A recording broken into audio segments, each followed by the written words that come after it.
So it is. Live from the International Debate, Rhetoric, and Argument Podcast Research Facility in lovely, livable Rocky Point, New York. This is In the Bin.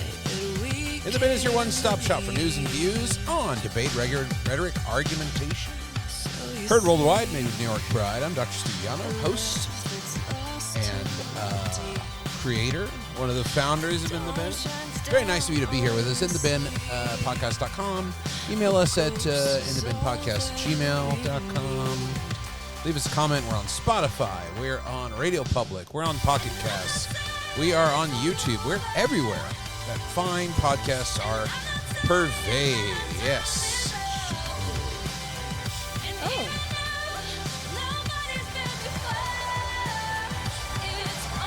Welcome, welcome, welcome. Welcome, welcome, welcome. I had a new idea for a new opening. I think it's not so bad. I gotta give credit where credit is due. I gotta figure out. I had it right on the tip of my tongue before I started, and then I was like, oh, what the hell happened to that? Wolf Club is the band that wrote this song that I thought would be a very good theme. I use it on YouTube quite a bit for like my lecture videos and stuff. But that is the band Wolf Club, which I get off of audio, which provides a lovely selection of royalty-free, copyright permissible. Is that your best? It is copyright permissible stuff. Oh. So it's very good. I was talking to a friend of mine. We were thinking about doing a podcast together. And she's like, oh, yeah, we'll use the Beastie Boys. I'm like, we will, and then we'll get sued into oblivion. Yes. Probably something that people would like. But yeah, I think I have my wrong sounds on. Let me take a look. Oh, that's good. But anyway, yeah, you got to use, certain kinds of music for this kind of stuff. Anyway, good to see you guys. Thank you for coming back to the show. Please email us. I get a lot of like DMs and stuff. If I have an email from you and it's written like an email, I can show it on the stream. I can show it on the video. I can respond to it. I think it would be great. I am always eager and happy to engage you lovely people and your lovely thoughts. There's a reason you're listening to this podcast, and it's not because you have to. That is very true. You are interested in debate. You're interested in rhetoric. You're interested in argumentation. And that is what brings you to the program. Recently, I have been thinking a lot. I did a video on YouTube. Maybe you've seen it about Lacan's 4 discourses. And, I can't ever get the 4 discourses out of my mind. I'm always returning to them. I gave a talk at Wisconsin for the debate team there at the University of Wisconsin about the 4 discourses. They hated it. And I think they hated it for some of the reasons that we're going to get into in today's episode of some of the things that are going out there, good and bad. But it's all good, it's all bad. It's like mixed together, yin yang, about what's going on with debate and in the debate world. Stuff is always a mixed bag, isn't it? I mean, even in the political, you can find some good things, right? Even going on, even in a political world where we have a giant military parade and an elected lawmaker is assassinated, and we have all these deportations and stuff going on. We can perhaps find something within all this political thing that might be a good thing. And one of it is rethinking our complete relationship to the political and how we're accessing that.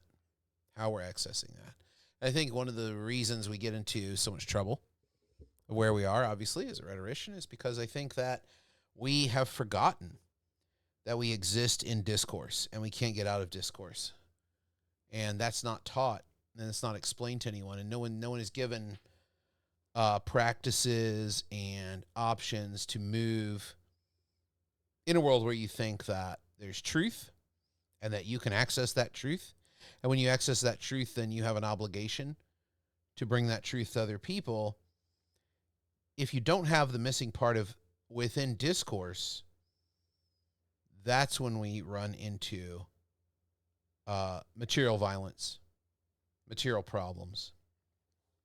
That's why material problems are obsessive to people. That's why there's so much conversation about proper protesting is not property damage. It's not property damage. But that gets a lot more attention in the media than an assassination. Why? Because we don't want to accept that we are these incredibly frail constructions of an imagination combined with language, combined with the history and the previous uses of all language that has come before your utterance, like in the Bakhtinian sense. So we exist in discourse, and we're driven by discourse, and discourse is the only thing we have. So when we do say something is true, it always comes with the hidden modifier in discourse. Truth is not, I'm going to sound like Rudy Giuliani, truth is not truth. Truth is not what we think it is. It's not pulling ourselves out of the river and onto the riverbank outside the flow of the river. It's pulling ourselves into another river, thinking that we've gotten out of the problem, but we're just in another river. I don't know what that would look like. It sounds like MC Escher or something, but anyway, that's the thing. So it's going to be kind of a short episode this week. I don't really have a lot to talk about. The thing I really wanted to talk about was the National Speech and Debate Association story that I saw on CBS this morning, but it's not on YouTube yet. So I'll talk about that next week. This guy, David Begnaud, who's just really kind of an awful journalist, but he has a speech and debate background, so they gave him a big award. So he covered the thing, the tournament, and it really points out a lot of the issues of this problem that we cannot accept discourse as a reality, let alone a positive good, about where we're trapped and how we come to terms with our nature, with our existence. But anyway, yeah, the 4 discourses. Maybe we should go over that really quick because I might bring it up. A couple of in a couple of the things here. This isn't really what I want. I don't think this is oh no, this is what I want. This looks pretty good. Okay. All right, so the 4 discourses are a theory of Jacques Lacan, and I have a couple of videos of this on the YouTube channel. I really talked about it on the podcast that much, maybe a little bit. But let me get my indicator here. 4 discourses, each one of them purports to tell you what's right or a way to access the truth, with the exception of the discourse of the analyst, which is a way to access the terms under which the truth can be constituted. So this one here is the most radical of the bunch. All the other 4, with the exception of Discourse of the Master, presuppose a kind of radicality. But the Discourse of the Master is for governing and for authority, telling people what to do. Discourse of Hysteric is the teaching discourse. Discourse of the University is discourse of false science, or the discourse of large institutions, or the discourse of trying to, of modern government, not autocratic government. The discourse of the analyst is the revolutionary discourse. That's the way Lacan describes them. I think this is a very nice image. So the master signifier is the term under which all things become knowable. That is, it creates the initial cut, the slice in language and meaning between things that are just noise and things that are knowledge. What counts as knowledge? S2 is the symbol for knowledge. That is meaningful speech, meaningful writing, as opposed to gibberish or nonsense. Things that are a meaningful political statement. Now, this is a relationship that is rhetorical. This is the agent and the other are the terms he uses. So this would be the speaker and the audience. So the speaker addresses themselves, or they put themselves to be the master signifier, putting everyone else into line and sorting them. This is what like Trump is trying to do. I'm in charge. All of you get in line. You are either American or you're not. You're either here legally or you're not. And this is the kind of knowledge that's being distributed. But what the master hides is the truth of their position. This is rhetorical. They put themselves forward as a master signifier. I am the person who can sort through the noise and provide you what's valuable. The truth of it is that they're just another person like any of us. This S with the line through it is the split subject. That's the normal, healthy person. That's somebody whose desires are not fully known to them. We're all like this. You're like, I really want that, but I don't really know why I want it. Or you get something you really want, and then you're like, oh, why did I want this? And that's what it is to be a human being, is to be divorced or to be inaccessible. Your deepest desires are inaccessible to you. Edited as they are, as they come from the depth of your desire to achieve some completeness, some kind of perfect pleasure. You don't know where they're coming from. They're always coming edited through language, because to function in society, you have to be able to speak. Think of all these people with their children that you see in public. I know it's god-awful, but we do have to tolerate children, I've been told. And the children, the parents are like, okay, use your words, use your words. The child is grunting and crying and going, and pointing, and they're like, use your words, use your words. That's the child resisting what they know is going to haunt them for the rest of their life, which is once one conveys one's desires in language, there is a gap, there is a division, there is a loss of access to that pleasure. And so that's why they do that. And the end product is just desire. We want more than the master can give us. We want more than they could give us. We kind of understand that this is an incomplete ordering, and we want more. Or maybe we want agency over our identity, or what we are slotted in, or what we're told to know or not to know, or what we're told to do or not to do. Maybe we want that. So that's the way that one works. Discourse of the hysteric, and as you can see, these are all just a quarter turn away from each other. So if I turn this way, or if I turn it backwards, I get the discourse of the university. Maybe we'll do the discourse of the university next, because this is the one where we put knowledge, and we have the rhetor present themselves as knowledge, and say, I want you to have this knowledge. Now, this is very different than saying, I know what's important, and I'm telling you what's important. This is knowledge that organizes itself. You want to be a part of it. What we hide is that there is a master organizing that knowledge. All knowledge, as we all know from the university, from wherever we are in the university world, all knowledge is organized by some political desire, by some master signifier. It could be hidden. And it makes you a desirable, you get the desire to want to be part of this knowledge. And what's produced is a kind of insecurity, a kind of, I'm not sure. And the discourse of the university we could call the discourse of intercollegiate debate, because this is what intercollegiate debate produces. We'll get to that in a second.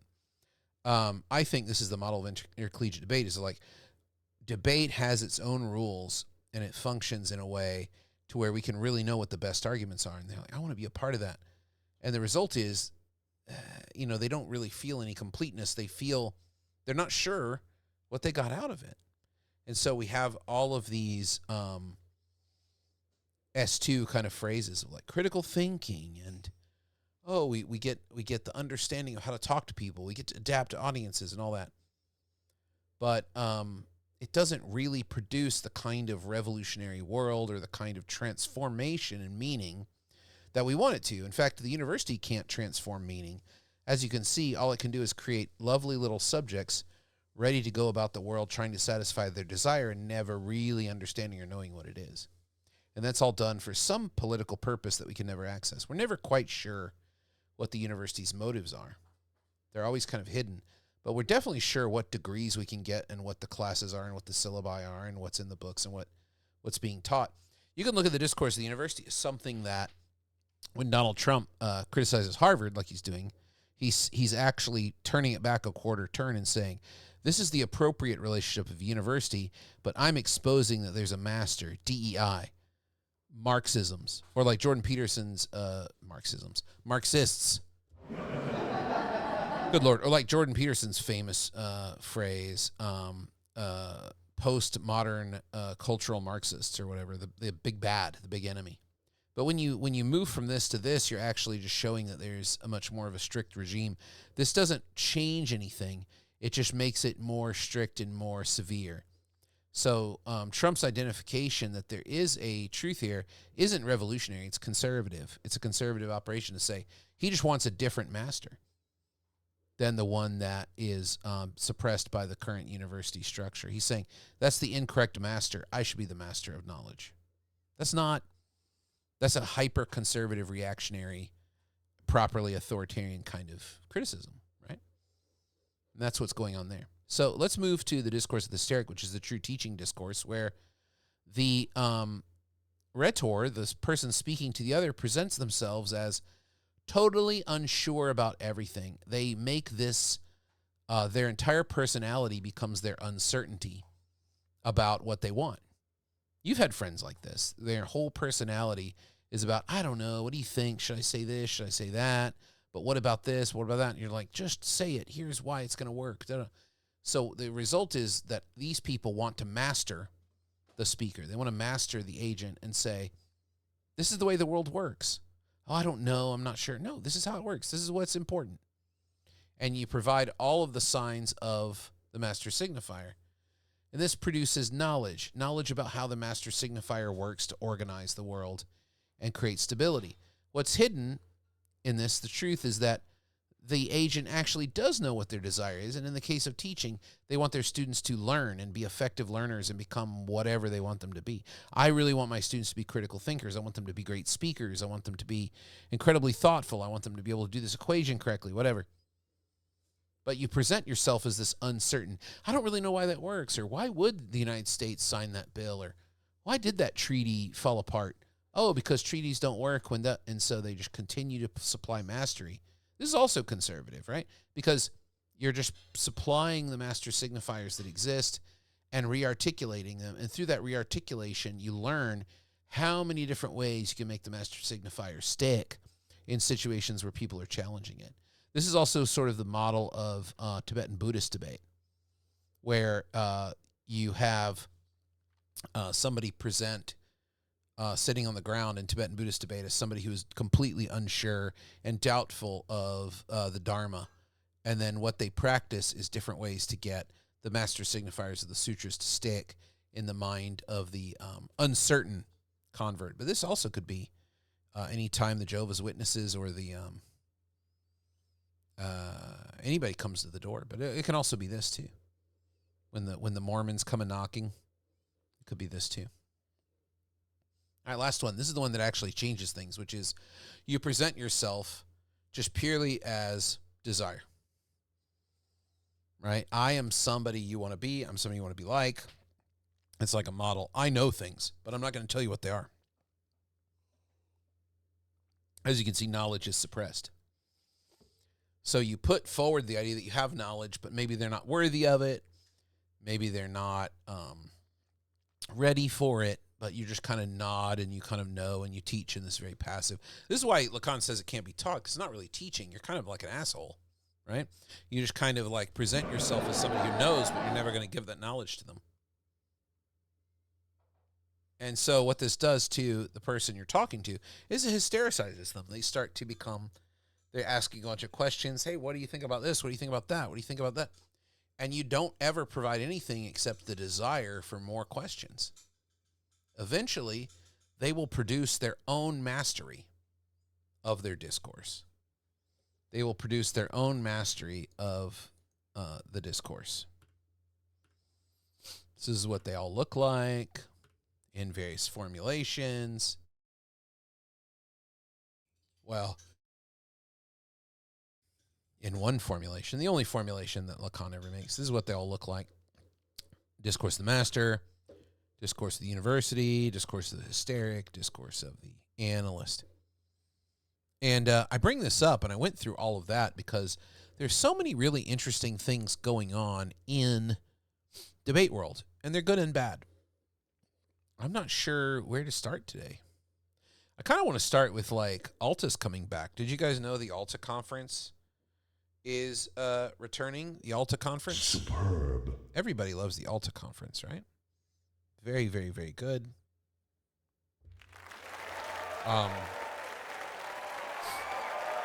Yeah, we like the Alta conference.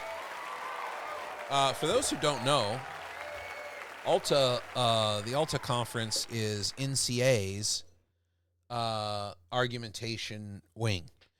And the last time I went, I was not impressed.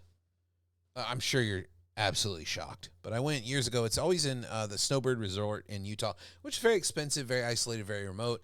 Not a good place to have a conference in this day and age when there is very little travel money, very little grant money, very little money from universities to support any kind of research, let alone humanities research, and particularly research on debate and argumentation. A lot of deans are just going to be shaking their head and being like, why do you need to spend $3,000 to go to the ski resort to talk about how argumentation works? We know how argumentation works. Use evidence, use facts. Don't interrupt, don't shout, don't call names. Okay, I'm done. That's what most deans are going to think that argumentation consists of. Trying to get into a deeper conversation with them about it is a serious rhetorical challenge, a necessary one, but a very serious rhetorical challenge. And I just think it's a bad location. I had heard from some of my sources that other locations being talked about were RIT in Rochester and maybe a place in Colorado, much more accessible, I think. Even though the flights might have been a little more expensive than to Salt Lake, which is like a big hub, getting from Salt Lake to Utah Alta is not good. But anyway, of course, we have no money at our university, our research university. They're not going to provide any funding for research travel, so that's pretty annoying to me. I'm not able to go, even though I got a paper in. But the schedule did come out, and some of this stuff looks pretty good. Let's take a look at it together, shall we? I don't think I'm going to need the, am I going to need the PowerPoint? Probably not. There we go. I can get rid of my PowerPoint. If I need it again, I can open it up if you guys get confused and you want me to go over the discourses again. Now, bring the discourses up. I don't know how much it's going to apply here, but this is a great schedule of the different things that are going to be talked about there. So here's an entire panel about new media, which would be things like TikTok video and things like that. And, this is kind of, I think, typical, not of argumentation wholesale, but of the NCAA Argumentation Conference is trying to breathe new life into comfortable issues like democracy, like things like populism, democracy, those kind of things. Those are the kind of things that, like here, the public sphere. These are the kind of things that are very familiar to people who are doing this research, and they're going to try to fit this new stuff into that, and with some success, maybe we'll see. But I definitely think it's very interesting kind of stuff to do. But it's no surprise to see that at Alta for me. Then a legal panel. Yeah. And then AI. This is like a very interesting group of people. First of all, Thomas Goodnight chairing the panel. That's going to be great. You got to go to that one if you're going to be there, because that will be very funny to see what he has to say, because I think he's responding too. Yeah, he's responding. So that'll be very, very funny to see what he has to say. He's always smart, always kind of funny, and always kind of acerbic, sharp, always has an edge to his comments. So John Hines from the Debater Hub, pretty bullish on AI, and maybe my friend Brian Lane, maybe not so bullish on AI. But maybe AI can help with assessment, which is this new thing we all have to do. I just wrote a paper kind of trashing assessment that'll come out in Italy in a book in Palgrave in a couple of months. And then David Cram-Helwich, who I've never met, but I think he serves on the board of Studies in Debate and Oratory, my journal I founded with John Reef in Colorado, and ethical AI utilization and debate. This is kind of the way it's being approached, is it's going to be there. So we might as well figure out an ethical way to do it. And then we have the big players, Klump, Zarefsky, Carlo Leeper, John Fitch, Maldonado, who I don't know.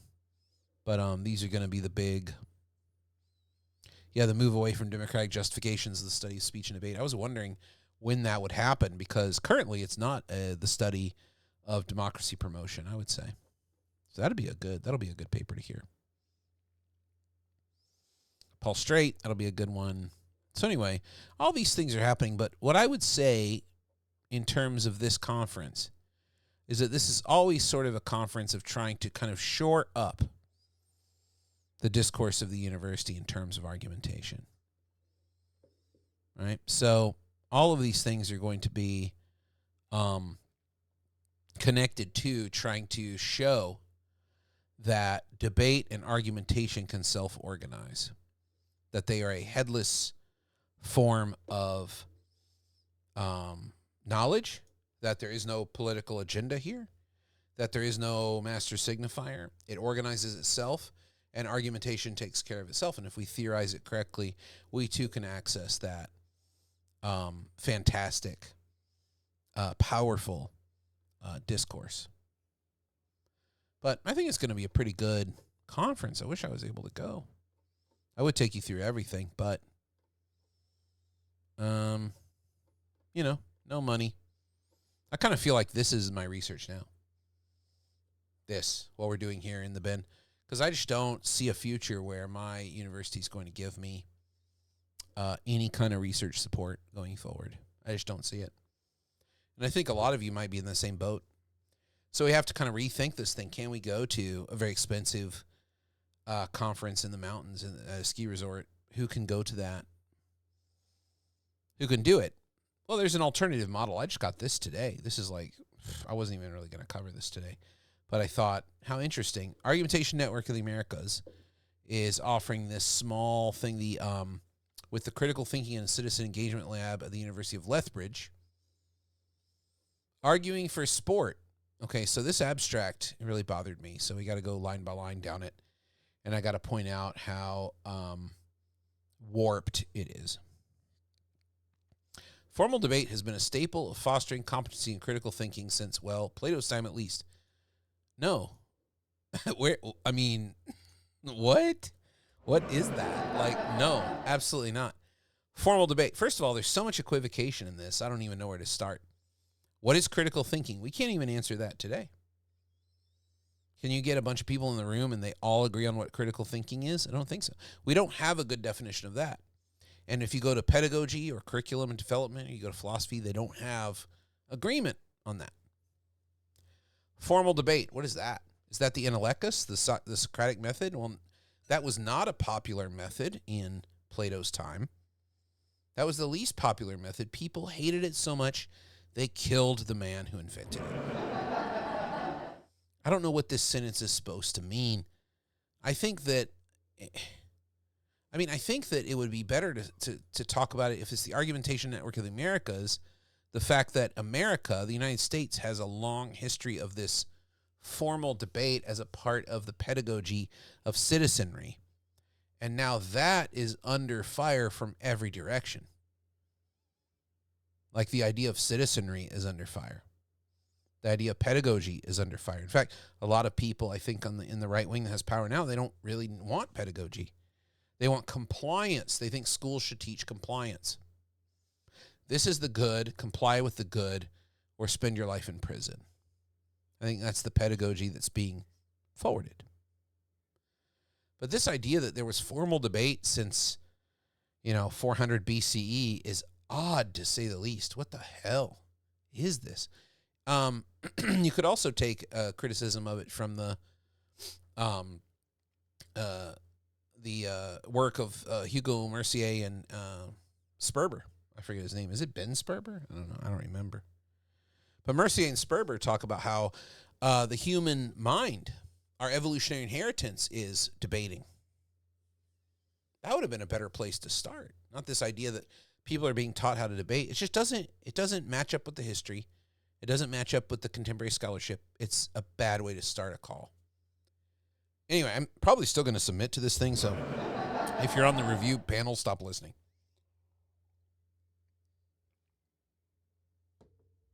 Okay, by now, there are dozens of styles with varying degrees of adversariality, conditions for winning, and topical constraints. Okay, I'm getting it now. This was written by somebody who thinks they know about argument and debate because they were a policy debater. Okay. Terrible. To many students, debate was a life-changing experience that had a lasting impact on their approach to reasoning and argumentation generally.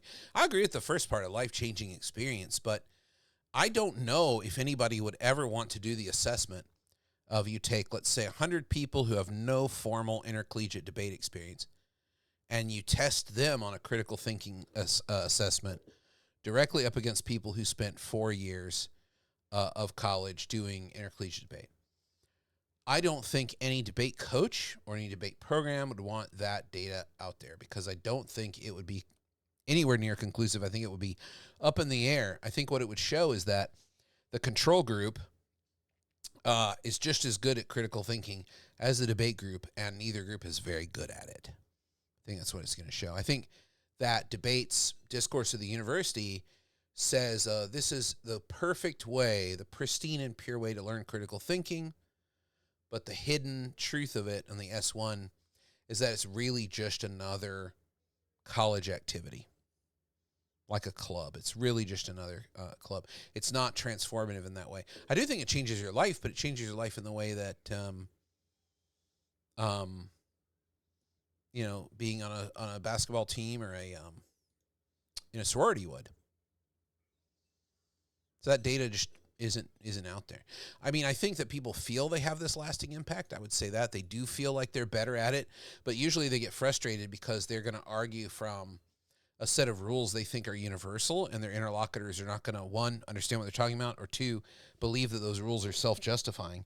And we spend very, very, very little time discussing kind of the hidden cultural rules of the practice of debate, which is what makes it so fun. Is it's like a little culture. It's sort of like in the days of, if somebody's in an in-group, like here's an example. Like down the street, I always want to go to this gaming store where they're playing Magic the Gathering. I used to play Magic the Gathering a lot. Played it in college, came out, all that. If I went there, the discourse and the way the game would be played there would have a culture around it that I wouldn't understand, that I couldn't find in the rule book. But after a lot of time there, I would start to think strategically like them, but it becomes kind of a vanguard appeal. It's thought of as universal strategic engagement, but it is not. In addition to a continuous interest in debate as a teaching method among practitioners at high schools and universities, I don't think that's true. Continuous interest as a teaching method? No. There's a continuous interest in debate as a way of like winning trophies and being a cool club, and we're actually doing more than what's happening in the classroom. I'll never forget it. I had a debate educator tell me. I was like, well, I think that, we were both talking over lunch with a department chair who was thinking about starting a debate team. And I said, well, I think it's a very, very important thing to think about how debate can help align your curriculum and how debate can help enhance your curriculum and rhetoric that you offer here. And he interrupted me and was like, most of my debate students don't, they don't want to be in the classroom and they don't like the curriculum. And I think that's like exactly the kind of problem we get from these NCAA athletes. I mean, every basketball player I have, they don't want to be there. They don't want to learn anything. They're just there to play basketball as a semi-pro. And I think a lot of debate coaches feel the same way. A lot of debate students feel the same way. They're like, the classroom gets in the way. So I don't think that anyone thinks of debate as a teaching method. Maybe like 5%. But as a teaching method, that means that you would be using debate in classes not titled debate. Just like how in a writing center, you have classes not titled composition that you're teaching from a composition point of view. History, anthropology, sociology, etc. The liberal arts. But I think also you could teach a business class that way, the business college. But I think this line is overblown too. We've also seen a recent uptick in interest in the practice from argumentation theorists working in vastly different traditions. Examples of which a work of the ADAB team at Ibn Haldun University, have done on the Islamic Munazara tradition, the recent Second International. Okay, so kudos to whoever wrote this. They're aware of Munazara. We all know Munazara, the debate format that no one can see, that we have no demonstration of, that we have no video of, that we have no rules of. What rules exist out there for Munazara that are made public on YouTube are rules that say, the videos say things like, well, it's just better than normal debate. Normal debate being Western kinds of debate. No time limit, speaker order, no example topics, no demonstration video. But it's going to be superior than all these other debate formats. But you can't see it yet. It's the Willy Wonka debate format. No one can go in and see the factory where the chocolate is made, but the chocolate's great.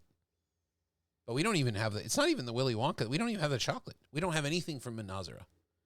There is the Islamic Munazara tradition. That's a very different kind of thing. Looking into the Islamic Munazara tradition, what you find is that it's an epistolary kind of a writing, semi-epistolary, semi-political tradition, kind of like Chinese parley from like the Song Dynasty. It's very similar to that, where Munazara is like when you have two Muslims who are both politically powerful and both leaders, they engage in Munazara, and they use the Quran as a mediating source, quoting the Quran a lot, interpreting the Quran, to show whether or not they should fight or not. And that's what I've been able to find from that. But it moves into the epistolary and the Islamic scholar tradition, but it is not a tradition of debate in the way that the Munazara focused people equivocate that it is. It is not that kind of debate tradition like a Karl Popper format or policy NDT format or worlds format. It's not like that at all. They're trying to make it that way, but they're running into a problem. That's why we can't see it. The Munazara people are running into the problem that it doesn't look that different than a world schools debate. I am 100% in support. I don't want you to get me wrong. Everybody's out there like, dangerous words there. I don't get me wrong. I think having Arabic language debate in a Muslim culture, Arabic culture, whichever way you want to go. I mean, Muslim culture is not necessarily Arabic culture. Arabic culture is not necessarily Muslim, but they cross over quite a bit. There's a lot of play there, intercultural play there, a lot of borrowing and a lot of mixing there. But I am 100% behind a debating format that is from the Arabic and Muslim tradition. I am 100% behind a debating format in Arabic language that's not just doing Karl Popper world schools in Arabic, but doing something culturally appropriate to the language. But I don't think Munazara is these things. I think Munazara is too tempted. They're too tempted to try to take over what they see Australasians and world schools as having in terms of that global reach. I think they want that for the Islamic world, for the Arabic world, Islamic world, and the Arabic-speaking world. They want something similar. So it's not going to be that thing that I would like to see. Maybe it will be if it goes that way, but they need to get away from this idea that they're going to be, that there's some kind of a debating tradition and it's some kind of superior thing to other kinds of debate that are out there. We therefore believe it is time to update our discussion on the merits and disadvantages of using debate to teach critical thinking. I couldn't agree more. In fact, I don't think debate's ever used to do this. I think that's the justification of debate, but debate is it does something else. I'm not sure what. I have some ideas. If you listen to the show, you know I have a lot of ideas. We welcome submissions from all academic disciplines and blah, blah, blah, blah, blah. Merit of arguing according to specific rules, adversarial cooperative approaches, designed debate styles, Munazara, Lincoln Douglas, CX Debate, and Ethics Bowl. Why is Ethics Bowl here? You know, the only people who think of Ethics Bowl's debate are the Munazara people. Oh, yeah. So this really reveals who wrote this. Somebody who's really into Munazara. Nathan Feuerher, graduate student, University of Lethbridge. Yeah, somebody who loves Munazara, probably a Qatar debate fellow, I would guess, from Canada. They do a lot with the Canadians.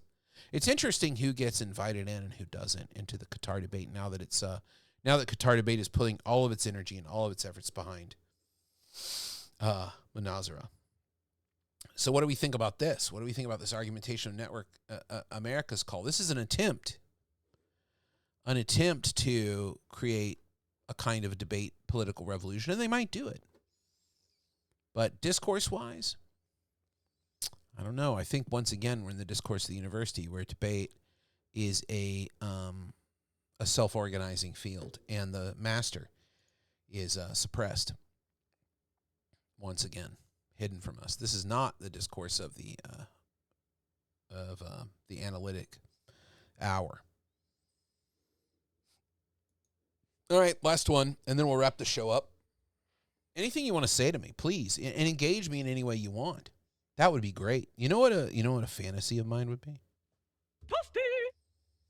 Is that somebody makes a podcast coming at me about these ideas, critiquing me, or if somebody wrote an academic essay and they cite it in the bin. That would be really something. Oh. I would like it. I think it would be really something. So, get your heads together. Think about it. Debate in scholarship is hardly ever published, even when hardcore debate people are in charge of big journals. Well, like Argumentation Advocacy. But can we really say that Argumentation Advocacy is a big journal? A journal with no impact factor? Not a low impact factor, but a journal with no impact factor.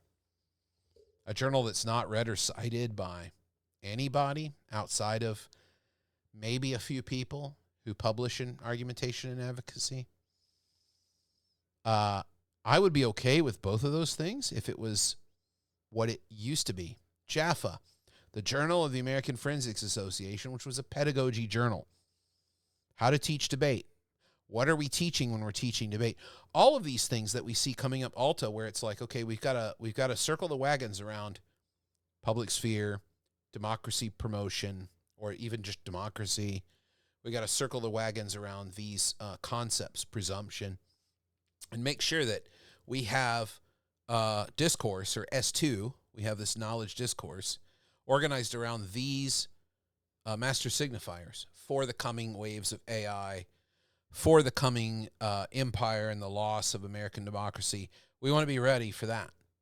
So it's a conservative thing. It's like, how can we preserve the terms that we find valuable as an organization? There's nothing wrong with that. But there's not a lot right with that either. It's definitely not radical revolutionary discourse. But I did find something that almost gets there. And thank God I just friend everybody on Facebook who has anything to do with debate, because I find the coolest things. I would have never found this essay. And that's the thing about debate research is people publish on debate everywhere. And this is in the journal Political Theology. And I was just so shocked when I found this. By Timothy Byram and Lucia Holsither. God, what? I sound like an idiot trying to pronounce everybody's name. Toasty. I'm very sorry, guys. So Timothy and Lucia. I hope I say it Lucia. Lucia. I hope I'm saying it right. You can email and let me know. In the bin podcast, gmail.com. I will write you back and apologize. But this really caught my attention. I've read it a couple of times. And I think this is the new kind of thing about debate. Remember last week where I was talking about how I used to film lots and lots and lots of debate rounds. And there was always a lot of trepidation and fear. Well, what are you going to do with that video? Are you going to post that? It's to be public? What are you going to do with the video? Lots of trepidation. And the fear was that somebody would see it and recognize and not be able to patch up the gap between this being a debate and it sounding and looking like nonsense to them because it wasn't on the standards of a community definition of debate. It's an esoteric, exotic activity done by a group of people who think weirdly for a bunch of weird thinking people in the audience. That's what college debate is. Out of that, some good comes. But we're all very nervous to measure it. But then, like I was saying last week, like we watched some of that Hart House on last week's episode. You know, look at the Hart House final from 2024. And these people are brazen. They're doing their nonsense debate, which to anybody watching it would look like something not worth doing. Super fast. It's super weird. Nobody ever starts advocacy for emotion by talking about the mistakes the other side's going to make and what they're going to try to convince you of and why it's wrong. That's not how one advocates for a position on a policy. So it's the algorithm. What I said last week is the algorithm's protecting them in the videos, and now they can enjoy their vanguard activity. And this is another way to go here, which is to treat intercollegiate debate as a kind of a social authorship text, which is what this article does. It doesn't explicitly say that, but they treat debate as a kind of an they think of it as an analogy to Frantz Fanon's psychiatric treatments, where he was trying to peel back and show the equivalency between different institutions, to show people that these things were all kind of constructed. So when people are overwhelmed by anxiety about institutions and domination of different kinds of, political discourse or whatever, they can see that it is a construction. And then they talk about this in terms of the sonorous, in terms of sounds and mistakes in sound, static, booming, raised voices, and music. And they come to the conclusion that debate is a wonderful connection to some of the questions in this book, David Marriott's book, Whither Fanon, which is a tough book to read. I've read a little of it. It's hard, I think. And then trying to think about what are the limits of the ethics of this, but more importantly, is this some kind of a political move here? What is it that we're getting out of debate? And this article's it's really great. It's really thoughtful, and it doesn't, the thing I really like about this essay is that they don't attempt at all to like explain or hide or wish away parts of the 2016 CEDA finals that they're talking about. I mean, 2016 was a while ago. This isn't what debate, I think, looks like today. It might be able to trace itself back because, there is the history that I talked about last time, this history of policy debate, where they look to what happened before. And the same thing in worlds debate. They look to what happened before, and that's the history of good argument. They don't look to society because society does not have any kind of stare decisis. All right, so debate has a kind of a weird baked-in stare decisis, which is whatever came before serves as a platform or a basis for what comes next, for what justifies what comes next. Okay, that would be cool if it were open, charted, made accessible to new people involved in debating. It's not.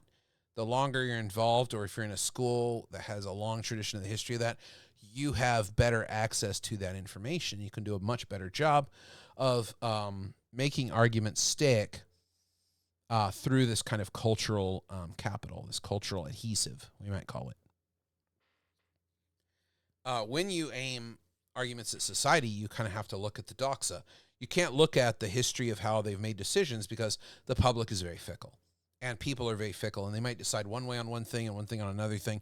And everything going on in the world, from plane crashes to political assassinations to military parades, changes the whole scope of the thing in ways that do not follow a rational historical pattern. You have to take the temperature of whatever's cooking on the stove and work with the boiling stuff, whatever it might be. You got to have to work with it. Wow, he's a rhetorician. He said boiling stuff. I know. I'm just so good with words. You just want to be me, it's like so obvious. What is that, Charlie XCX?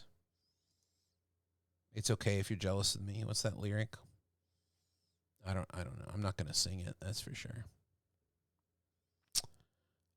This article, though, does do a very good job of going over the history of publication on black debaters entering the policy debate competition and the different ways they have challenged the privilege, the structure, the history, and tradition of debate along racial lines, and showing that there really is not a good place or an open place for black students to participate equally in debating because it's coded white. And that makes a lot of sense to me. It's going to be done, like I talked about before, it's difficult to recognize that the thing you think that is headless knowledge as to that you want to be a part of, I want to learn how to debate so I can argue effectively and logically, is actually governed by the same kinds of cultural capital and cultural norms, the S1, the master signifier that runs society, but you don't have the same access to it as you would speaking in front of a public audience. You don't have that in debate. So it becomes very frustrating. And this essay does a great job of going through all of that. And then as they get closer to the end, they start talking about, well, you can kind of understand debate through Fanon's ideas and the idea that there are some things that you hear in sonic spaces that cannot be understood or are understood through your particular political trajectory, how you came up, what your cultural background is. It's in the gaps. And I thought this was really interesting because it's the things that maybe aren't said, or the static, or the spaces, the sonorous between. Like when I'm quiet on the podcast, there's still a sound. There's still some kind of a weird sound coming through your speakers. And these distortions and these things force us to kind of listen to kind of cover up that gap. And what are we going to draw on to cover it up? We're going to draw on the master signifier and the knowledge that it produces, the comfortable knowledge it produces.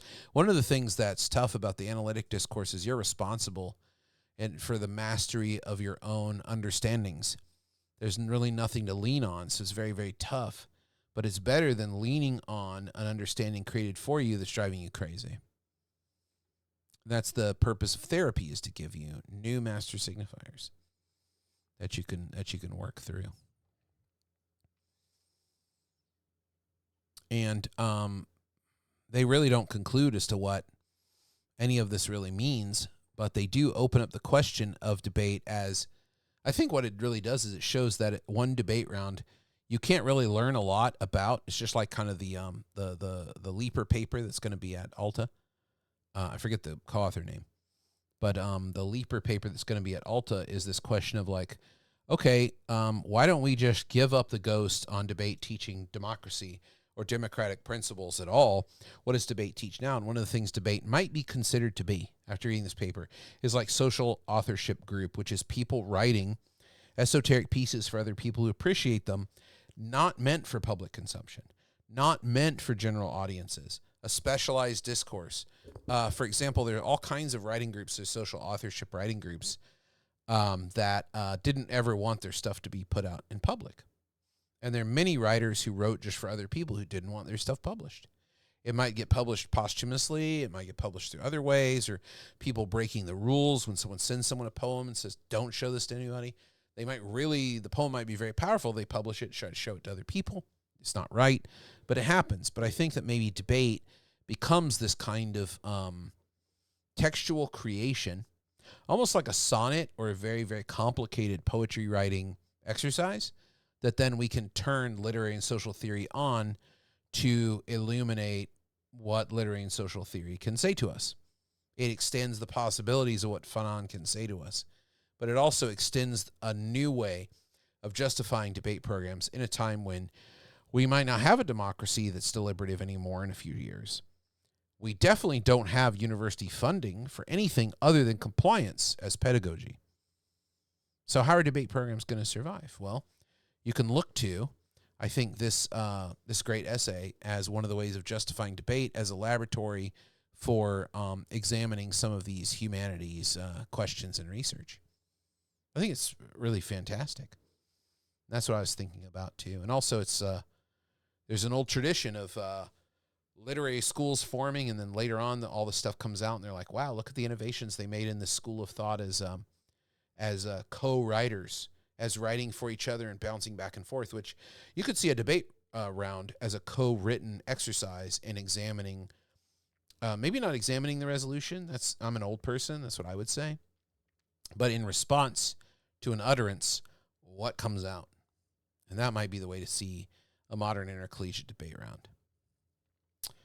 Well, that's it for this week's episode. Tune in next week. Hopefully we'll do the David Begnaud thing, but I might just make a YouTube video on him anyway, because he's kind of a dumb journalist. Pretty bad stuff that he's doing that he doesn't even realize it. Hugging the flag and stuff like that. That might be next week's. But for now, think about these three different things we took a look at. A really, really poorly written antithetical against the extant research call for papers, which was just very sloppily done. But that's a kind of a way of saying, look, it's time to re-examine the S2, the formulation of S2. Alta is like, we need to shore up the master signifier. So maybe it's the more hysteric discourse. And this last one is very close to the analysis discourse. But in the end, I also think this is university discourse as well. It could be hysterics discourse, but it's more university discourse of like, don't you want to be a part of this? But it does leave it so open that I wonder if the authors of that piece want us to craft our own master signifiers to understand what's happening in a debate round. We don't have to be part of the debate, so-called debate community, which I don't think exists, but we don't have to be a part of debate or even have any experience in debate to be able to look at debate as a text and make valuable connections between that text and the things that we see happening in there and other kinds of theory and argument about discourse that are out there in the literature. All right. See you guys next week. Thank you once again for listening. Let me know what you think of the new theme song. So lovely. I really think it's great. In the Bin is a production of International Debate Research Associates, solely and totally responsible for the content that you hear. Email us at inthebinpodcast@gmail.com or go to inthebinpodcast.com or leave us a comment on Spotify or YouTube. Pass it on. Share links with your friends who you think would enjoy the podcast. See you guys next week. Take care.